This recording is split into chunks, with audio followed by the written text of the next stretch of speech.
नमस्कार, आप देख रहे हैं सीएनबीसी आवाज। मैं हूं मनीषा गुप्ता और अब बात करेंगे यहां पर हिंदुस्तान कॉपर से, जहां पर उनकी तिमाही नतीजे तो आ ही गए हैं, लेकिन आगे जाकर कॉपर के प्राइसेस कैसे रह सकते हैं, इंडिया में कॉपर की डिमांड कैसी रहेगी, सब पर होगी चर्चा। साथ ही साथ बात करेंगे गोल्ड की, जहां पर कुछ तेजी यहां पर फिर से बाजार में बनती हुई नजर आई है, लेकिन आगे जाकर किस तरह की डिमांड रह सकती है, इस पर बात करने के लिए हमारे साथ हिंदुस्तान कॉपर के chairman and MD Sanjiv Kumar Singh हैं, all India jewellers and goldsmith federation के national general secretary Nitin Kedia and Motilal Oswal के डायरेक्टर किशोर नारने। आप सभी का कार्यक्रम में स्वागत है। शुरुआत यहां पर मिस्टर सिंह से कर लेते हैं। संजीव कुमार सिंह हमारे साथ जुड़े हुए हैं, जो एमडी हैं कॉपर के, हिंदुस्तान कॉपर के। मिस्टर सिंह, बहुत शुक्रिया साथ जुड़ने के लिए। सबसे पहले तो जिस तरह के आपके नंबर्स हैं उस पर ही जानना चाहेंगे, जो एबिटा सेंसिटिविटी है ग्लोबल कॉपर प्राइसेस को लेकर, वो कैसी है, एंड क्या है production cost as of now Hindustan copper की? मैम देखिए, हमारा जो मार्केट है और जो सिनेरियो है, ग्लोबल सिनेरियो की बात मैं कर रहा हूँ, उसको अगर मद्देनजर आप देखें तो हमारा प्रोडक्शन और हमारी एबिटा मार्जिन्स वगैरह इन लाइन रही है, जैसा हमने थर्ड क्वार्टर रिजल्ट्स के बाद हमने प्रेडिक्ट किया था। मिस्टर सिंह, जिस तरह से हमने कॉपर के भाव यहाँ पर बढ़ते हुए देखे हैं, आपके मार्जिन्स कैसे हैं? Second half of this year में आपको क्या लगता है किस तरह के नंबर्स रह सकते हैं? और जो आपने पहले वॉल्यूम ग्रोथ बताई थी 15% की FY26 में, क्या वो जारी रहेगी FY27 के लिए? मोमेंटम वैसा ही है जैसा हमने 25-26 में काम किया है, और जहां तक एबिटा मार्जिन्स की आप बात करती हैं, वो हम 40% के आसपास ही मेंटेन रखेंगे। ये हमारा फोकस रहेगा। और सबसे बड़ी चीज है कि अभी इस क्वार्टर में भी, जो कि जून में एंड होगा, 26-27 का जो पहला क्वार्टर है, उसमें भी हम उसी मोमेंटम से काम कर रहे हैं जैसा हमने 25-26 में काम किया था। Mister Singh, Grasberg mine Indonesia में जो बंद हुई है, उसका कॉपर की डिमांड सप्लाई डायनामिक्स पे क्या असर पड़ेगा? और साथ ही साथ जो ये सप्लाई क्रंच की बातें हम कर रहे हैं, क्या ये 2027 तक जारी रहेगा? मेरा बिल्कुल विश्वास है कि 26-27 में भी कॉपर की डिमांड काफी अच्छी रहेगी और सप्लाई पे कंस्ट्रेंट रहेगा। सप्लाई पे दो तरह से कंस्ट्रेंट रहेगा। एक तो आपने ग्रासबर्ग माइन को बोला, जो कि समय से लेट है, जो उसको 26-27 में आ जाना चाहिए फुल प्रोडक्शन पे, वो 27 में आएगी। और दूसरा, ये जो वॉर हो रहा, वेस्ट एशिया वॉर, इसका भी बहुत फर्क पड़ रहा है, क्योंकि वो यहाँ से सल्फ्यूरिक एसिड बन करके जाता है, जो कि लीचिंग प्रोसेस में काम में आता है। और बहुत सारी माइंस है अफ्रीका में और इवन लैटिन अमेरिका में, खास करके चिली में, जो सल्फ्यूरिक एसिड को यूज करती हैं कॉपर बनाने में। तो वो सारा इफेक्ट हो गया है, और वो अभी से नहीं इफेक्ट हुआ, इफेक्टेड है लास्ट मंथ से, और इसका असर कब तक होगा ये बहुत मुश्किल है प्रेडिक्ट करना। तो ये जो आपको मैं बता रहा हूँ, सप्लाई और डिमांड का जो मिसमैच है, ये प्राइसेस को काफी टाइट रखेगा। साथ ही साथ अगर हम सेलिंग टर्म्स की बात करें, तो हिंदुस्तान कॉपर क्या ऑन स्पॉट बेचता है, या फिर एनुअल कॉपर कॉन्ट्रैक्ट्स हैं, या फिर दोनों का मिक्स है? मैम, हमारा तो एनुअल कॉन्ट्रैक्ट्स है। आपको पता ही होगा, दो कंपनीज है इंडिया में, वन इज बिरला कॉपर, जो हिंडाल्को के अंतर्गत काम करती है, दूसरी है कच्छ कॉपर। इनके साथ हमारा एक MOU है, साल भर का MOU रहता है, मगर हम जो बेचते हैं वो स्पॉट पे बेचते हैं। इंक्रीमेंटल ओवर प्रोडक्शन आप किस तरह से देखते हैं? क्या नंबर्स पेंसिल इन कर रहे हैं आप FY26 से लेकर FY31 तक? मैम, आप देखेंगे हमारे आने वाले 5 सालों का एकदम ड्राइंग बोर्ड बिल्कुल क्लियर है। एनुअल प्लान में भी हमने इसको मेंशन किया, कई फोरम्स पे भी बोला है। 4 मिलियन टन से हमारा जो प्रोडक्शन आज की तारीख में हो रहा है, वो लगभग 12.2 30-31 में हो जाएगा। और इसके लिए सारी जो इनेबलर्स हैं वो अपनी जगह पे हैं। खास करके जो हमारी सबसे बड़ी माइन है मालंज खंड, उसका प्रोडक्शन, जिसका भी 2.7 मिलियन टन है, वो 5 मिलियन टन हो जाएगा। खेतरी जो हमारी राजस्थान में यूनिट है, वहां पे 2.9 हो जाएगा। और जो झारखंड में हमारी यूनिट है घाटशिला में, वो 4.3 करेगी। तो अगर आप इन तीनों फिगर्स को जोड़ें तो इट कम्स टू 12.2। तो 12.2 के आसपास हम पहुंच जाएंगे। और इन सब के करने के लिए, जो मैंने जैसे बोला, टेंडर्स हो गए हैं, they are in place, initial work शुरू हो गया है, कटिंग, ड्रिलिंग, ये सारी चीजें चल रही हैं। और इन सब चीजों को देखते हुए, क्योंकि स्टैट्यूटरी क्लियरेंसेस सभी अपने प्लेस में है, तो सरकार की तरफ से कोई इशू नहीं है। दोनों सरकारें, सेंट्रल गवर्नमेंट और state governments, respective state governments, जैसे राजस्थान है, मध्य प्रदेश है, छत्तीसगढ़ है और झारखंड, हमको काफी सपोर्ट कर रही है, और हमारी मिनिस्ट्री तो हमारा सपोर्ट कर ही रही है। तो उन सब चीजों को देखते हुए हम आशान्वित हैं कि हमारा जो आने वाले 5 सालों में जो टारगेट है 12.2 का वो अचीव होना चाहिए। आपने पहले गाइड किया है 2000 करोड़ केपेक्स अगले 5 से 6 साल में है। क्या ये ज्यादातर इंटरनल अक्रूवल्स हैं? मैम पहले तो मैं बता दूं कि अभी जो हमने 31 मई तक करीबन 1400 करोड़ का कैपेक्स का कॉन्ट्रैक्ट्स अवार्ड किया, जो मैंने कहा कि 5 मिलियन टन का एनेबलर है। और फंडिंग का जहां तक बात है 26-27 में तो बिल्कुल इंटरनल होगा, इंटरनल एक्रूवल से होगा। लगभग 550 करोड़ का टारगेट हमने रखा है। और 26-27 के बाद 27-28 में भी majority of the funding will be from internal एक्रूवल्स।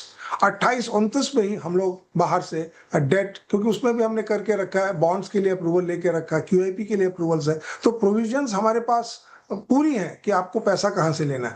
But as of now जो मैंने आपसे कहा 26-27 और मेजॉरिटी ऑफ द 27-28 सारा इंटरनल एक्रूवल से होगा। मिस्टर सिंह, जिस तरह से हमने कॉपर के प्राइसेस में अच्छी खासी बढ़त आते हुए देखी है, जनवरी में ऑल टाइम हाइस पे भी था, एलएमई में, यूएस वगैरह में, क्या गवर्नमेंट ऑफ इंडिया डाइवेस्टमेंट की तरफ देख रही है हिंदुस्तान कॉपर की तरफ? नहीं मैम, ये तो आपने जो प्रश्न पूछा ही इसका जवाब तो मैं दे नहीं पाऊंगा, और मैं इसके लिए अधिकृत भी नहीं हूँ।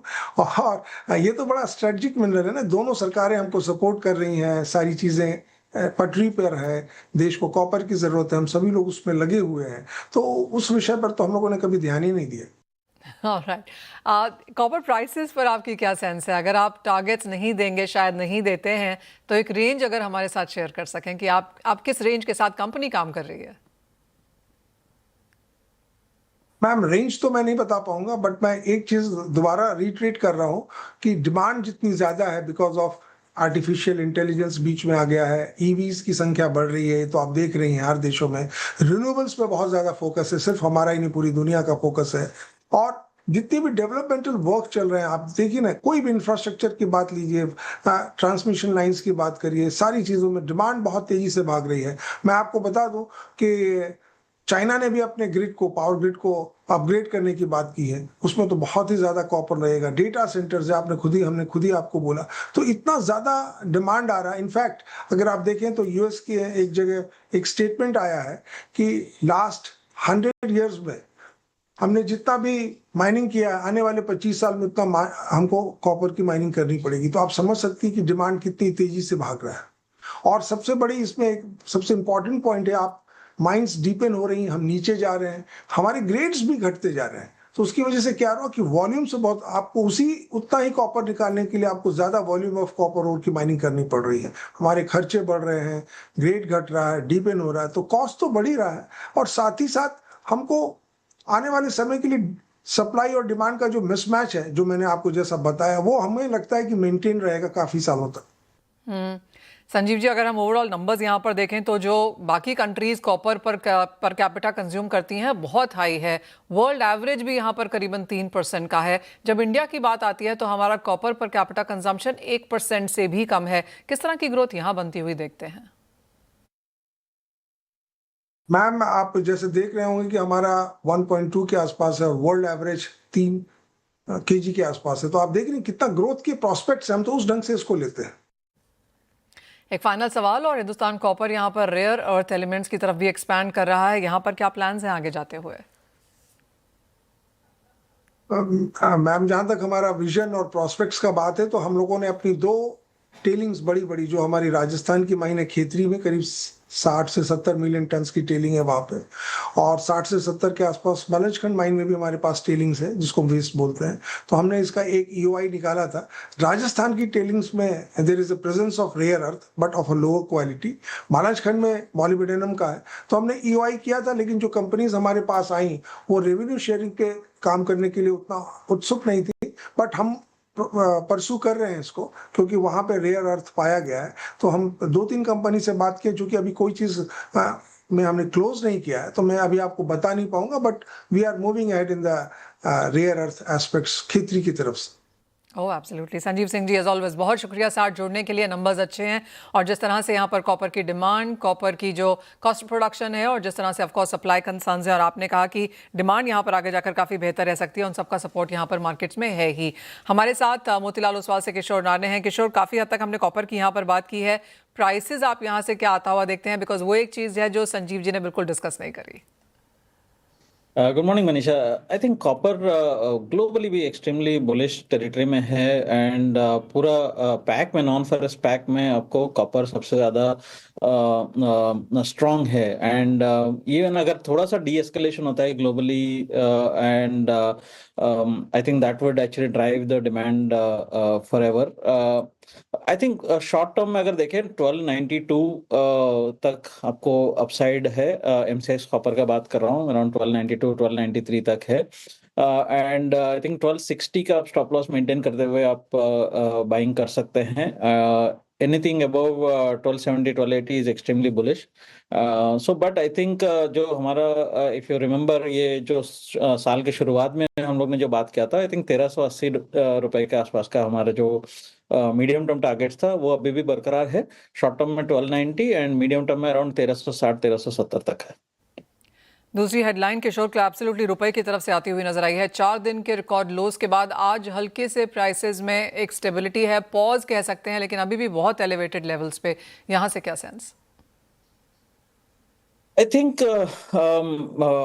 गवर्नमेंट काफ़ी कोशिश कर रहे हैं कि कहीं ना कहीं जो आउटफ्लोस को कर्टेल करने के लिए, स्लो डाउन करने के लिए कहीं ना कहीं मेजर्स लिया हुआ है, उसका इम्पैक्ट मार्केट में हल्का सा महसूस कर रहे हैं। But I think 97 is a big psychological level.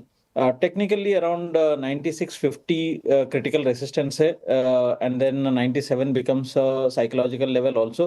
मेरे हिसाब से मार्केट इसको ब्रेक करने से पहले आई थिंक एक कंसोलिडेशन फेज में जा सकता है।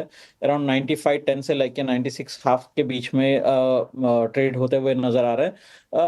मेरे हिसाब से हल्का सा अप्रिसिएशन आ सकता है करंट लेवल से, अराउंड 9510 9520 तक एक अप्रिसिएशन आ सकता है, विच कुड बी अराउंड 1 रुपी 1 रुपी 20 पैसे के आसपास। किशोर, क्रूड में क्या रेंज बनता हुआ देखते हैं, क्योंकि इवन एज जो कल स्टेटमेंट्स आई हैं उसके बावजूद भी कोई बहुत ज़्यादा गिरावट नहीं है, 110 के ऊपर कच्चे तेल में यहाँ पर जो ट्रेड्स हैं वो कायम हैं। Yeah, I think Brent is holding at around 110, 111 levels. 109 is a critical support for Brent. Again, आपका जो हैंग है, I think जो geopolitical जो टेंशन्स है वो ओवर हैंग अभी भी है मार्केट पे and Trump ultimate warnings every day they रहे हैं। कहीं ना कहीं ये ट्रिगर ऑफ नहीं हो रहा है। मुझे लगता है कि I think both the sides are not willing to trigger next round of fighting. I think they will try to find some kind of this thing, but जो फंडामेंटल बैकड्रॉप है कि कैन अगर इवन आज अगर cease fire extend होता है, permanently भी extend होता है, तो भी कि क्रूड का सप्लाई में बढ़त होगा कि नहीं होगा। एंड स्ट्रेट ऑफ हॉर्मुज़ अभी भी ऑफिशियली तो मतलब बंद है, but very very less number of vessels have been passing through. तो मेरे हिसाब से यहाँ पे जो है अगर रशियन ऑयल अगर मार्केट से टेक ऑफ निकाला जाता है, अगर रशियन सैंक्शन अगर वापस लगाया जाता है, तो प्रॉब्ली $120 तक भी यहाँ पे अपसाइड है। बट वो एक वाइल्ड कार्ड है as of now. But I think if that is not happening, around $110-112 के आसपास का रेंज बरकरार रहेगा। बट अगर रशियन ऑयल मार्केट से बाहर निकल जाता है, देन $120 के आसपास तक भी अपसाइड देख सकते। ऑलराइट, तो काफ़ी सारी चीज़ें हैं यहाँ पर और ज़्यादातर वही हैं जो यहाँ पर कच्चे तेल को और भी एलिवेट करती हुई नजर आएंगी। तो करंट लेवल्स या फिर इसके ऊपर तेज़ी बनती हुई देखी जा सकती है। बहुत शुक्रिया किशोर साथ जोड़ने के लिए, तमाम स्ट्रैटेजीज़ के लिए भी। और अब हमारे साथ शो में all India jeweller and goldsmith federation national general secretary Nitin केरिया हैं। नितिन जी नमस्कार, शुक्रिया आपके समय के लिए। और क्लियरली जिस तरह से पिछला पूरा हफ्ता गया है, पीएम की अपील, इम्पोर्ट ड्यूटी, एडवांस ऑथराइजेशन और फिर ऑफ कोर्स चांदी को लेकर यहाँ पर रिस्ट्रिक्शन हमने आते हुए देखी हैं, एक लंबी स्ट्रिंग है। कैसे इंडस्ट्री रिएक्ट कर रही है? पीयूष गोयल जी भी यहाँ पर कल कुछ लोगों से मिले हैं, आपने भी यहाँ पर लेटर लिखा है, तो ऑब्वियसली काफ़ी सारी मूवमेंट यहाँ पर है। कहाँ अपने आप को खड़ा पाते हैं? नमस्कार मनीषा जी। देखिए, सबसे पहले तो हमें ये समझना पड़ेगा कि गवर्नमेंट को गोल्ड से कोई प्रॉब्लम नहीं है, ना गोल्ड कंजम्पशन से प्रॉब्लम है। गवर्नमेंट को प्रॉब्लम है गोल्ड इंपोर्ट से। तो इसी गोल्ड इंपोर्ट की जो प्रॉब्लम है उसको सॉल्व करने के लिए कल हमारी टीम ने पीयूष गोयल जी से मुलाकात करी थी और उनको एक मेमोरेंडम दिया जिसमें बुलियन बैंक की बात थी। अब बुलियन बैंक में क्या होगा कि हमने ये बोला है कि लेंडिंग साइड में ईटीएफ्स आ सकते हैं, बैंक्स आ सकती हैं, एचएनआईज आ सकते हैं, फैमिली ऑफिसेस, रिटेल आ सकते हैं, क्योंकि इंडिया में केवल 900 टन गोल्ड पिछले 3 से 4 साल में केवल इन्वेस्टमेंट के लिए इंपोर्ट हुआ है। और बोरोइंग साइड में based on balance sheet and based on credit criteria jewellers आ सकते हैं जो उस गोल्ड को यूज कर सकते हैं। और पीयूष जी को ये जो प्रस्ताव है ये काफी अच्छा भी लगा है, पर चूंकि इसमें 3 मिनिस्ट्रीज इन्वॉल्व रहेंगी, commerce ministry, finance ministry and consumer affairs ministry, तो बात ऐसी चल रही है कि शायद एक कमिटी बनेगी, उस कमिटी में तमाम मिनिस्ट्रीज के लोग रहेंगे, इंडस्ट्री के स्टेक होल्डर्स रहेंगे और ये देखा जाएगा कि इस बुलियन बैंक के प्रस्ताव को कैसे बढ़ाया जा सकता है। इसके बाद कल हमें चिराग पासवान जी के ऑफिस से भी कॉल आया था, तो हमारी टीम चिराग पासवान जी से भी मिली थी।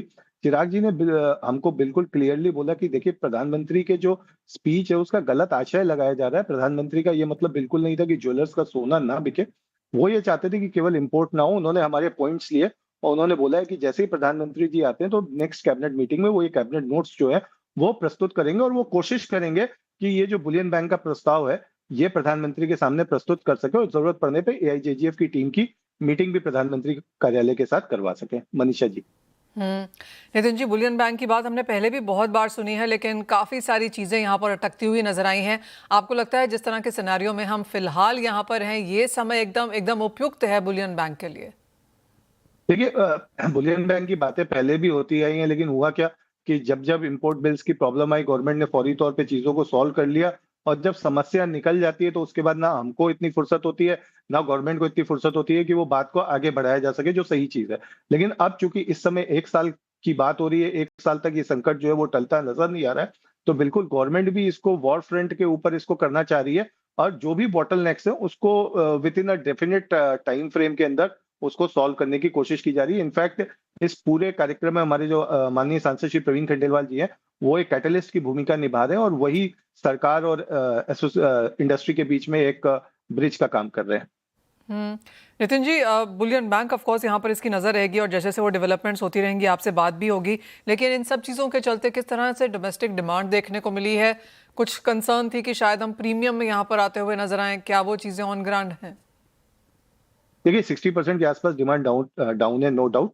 और प्रीमियम्स की अगर हम बात करें तो फ्राइडे तक सिल्वर जो है 15,000 रुपीज डिस्काउंट में ट्रेड हो रही थी मार्केट में, जो कि कल डिस्काउंट 8,000 रुपए रह गया। और एमसीएक्स में भी अगर हम बात करें तो जो फर्स्ट कॉन्ट्रैक्ट और सेकंड कॉन्ट्रैक्ट के बीच का डिफरेंस है ये लगभग 3,000 रुपए कम हो गया है और ये माना जा रहा है कि आने वाले समय में एमसीएक्स के जो कॉन्ट्रैक्ट है वो बैकवर्डेशन में आ सकते हैं, जो कि डेफिनेटली बताता है कि आने वाले समय में सप्लाई क्रंच जो है वो काफी हद तक इंडिया में आ सकता है। इंडस्ट्री को डर ये लगा हुआ है कि 2013 में जैसे कंसाइनमेंट बेसिस पे इंपोर्ट हो रहे थे या 80-20 का रूल आया था, वैसा कुछ आ जाता है तो situation can be more tough. Nitin ji, बहुत शुक्रिया साथ जुड़ने के लिए और बहुत अहम बातें हमारे साथ शेयर भी करने के लिए। तो ऑफ कोर्स पीयूष गोयल जी से बात हुई है, बुलियन बैंक का प्रस्ताव यहाँ पर फिर से रखा गया है और इस बार ये टाइम बिल्कुल उपयुक्त है। और जैसे कहा गया, डिमांड भारतीय बाजारों में एज ऑफ नाउ 60% गिर चुकी है और सप्लाई क्रंच की कंसर्न्स यहाँ पर बनती हुई नजर आई भी हैं और क्या कुछ और नए रूल्स आ सकते हैं, ऑफ कोर्स ट्रेड को उसकी भी चिंता बनी हुई है। वेल, इसी के साथ एक ब्रेक के लिए भी रुकेंगे, जब लौटेंगे तो आपके लिए लेकर आएंगे बॉन्ड स्ट्रीट।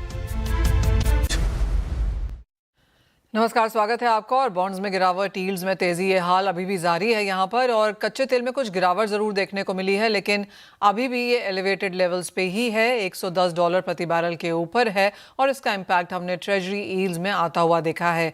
इंटरनेशनली भी यहाँ पर यील्ड्स में तेजी है जिसका असर है और काफ़ी हद तक इंडियन डीलर्स, ट्रेजरीज भी मानती हैं कि जो बेंचमार्क 6.48% 2035 का बॉन्ड यील्ड है वो 7.10 से 7.15% के बीच में कारोबार कर सकता है। कच्चे तेल की तेजी का असर वो हमने सब जगह पे आता हुआ देखा है। रुपया रिकॉर्ड लोज पिछले 4 दिन तक बनाता रहा है और आज भी करीब करीब उन्हीं लेवल्स के आसपास कारोबार कर रहा है। भारत का करंट अकाउंट डेफिसिट देखा जाए तो वहां पर चिंताएं हैं, फिस्कल कैलकुलेशंस पे यहां पर असर पड़ सकता है। भारत अपनी कुल ज़रूरत का 90% कच्चा तेल इंपोर्ट करता है और इसीलिए सीधा इम्पैक्ट हमने यहां पर इसका एसेट क्लासेस में और ओवरऑल इकोनॉमी में भी आता हुआ देखा है। एक और रिपोर्ट जो आगे आई है वो ये कि 47% लोगों को अब ये लगता है कि यूएस की जो ब्याज दरें हैं वो दिसंबर में एक बार बढ़ भी सकती हैं। आपको याद दिला दें, गिरावट और न्यूट्रल से निकलकर अब बढ़त की बात यहाँ पर की जा रही है, तो उसका सीधा इम्पैक्ट यहाँ पर बाकी इकोनॉमीज पर और कहाँ कहाँ रेट का बढ़ सकता है इस साल में, उसके ऊपर भी देखना होगा। जहां तक कॉर्पोरेट बॉन्ड यील्ड्स है, यहां पर भी हमने तेजी आते हुए देखी। गवर्नमेंट यील्ड्स में बढ़त है तो कॉर्पोरेट बॉन्ड यील्ड्स में भी तेजी है। 3 साल तक मैच्योरिटी वाले बॉन्ड्स में सबसे ज्यादा कारोबार है, क्योंकि लोग बहुत दूर तक में यहां पर निवेश नहीं करना चाहते। जो नियर बाय विजन है वहीं पे ज्यादा पैसा लगता हुआ देखा है। म्यूचुअल फंड्स ने सबसे ज्यादा खरीद यहां पर की है। और शुक्रवार को जो नाबार्ड के बॉन्ड इश्यू वापस लेने का जो न्यूज आई है, उसका भी असर हमने यहां पर मार्केट्स में आता हुआ देखा है। अगर टोटल इशुएंसेस देखें तो फ्राइडे को 29.25 बिलियन था, जो कल यानी मंडे को बढ़कर 45.5 बनता हुआ नजर आया, तो हल्की सी तेजी उस नंबर में देखने को मिली है। एंड फाइनली अगर आज के प्राइवेट बॉन्ड इशुएंसेस देखें जिनकी बिडिंग आज है, तो इनमें बजाज फाइनेंस है जो कि 30 बिलियन जुटाना चाहता है 10 साल के बॉन्ड्स के द्वारा। कल्पतरू लिमिटेड 16.35 बिलियन जुटाना चाहते हैं। ये 4 साल की मैच्योरिटी के बॉन्ड्स के द्वारा ये पैसा जुटाना चाहते हैं। MAS फाइनेंशियल भी 5 साल के बॉन्ड्स लेकर आ रहे हैं और ये चाहते हैं 3.6 बिलियन यहां पर इशू करना। आज के प्राइवेट बॉन्ड इशुएंसेस में मुथूट एमक्रेड भी है जो कि 3 बिलियन यहां पर जुटाना चाहते हैं और इंडेल मनी 1.5 बिलियन के लिए यहां पर बाजार में है। आपको याद दिला दें कि ये सारी की सारी कंपनीज आज बॉन्ड्स इशू कर रही हैं और इनकी बिडिंग आज ही है। CNBC Awaaz and India Bonds present Bond Street.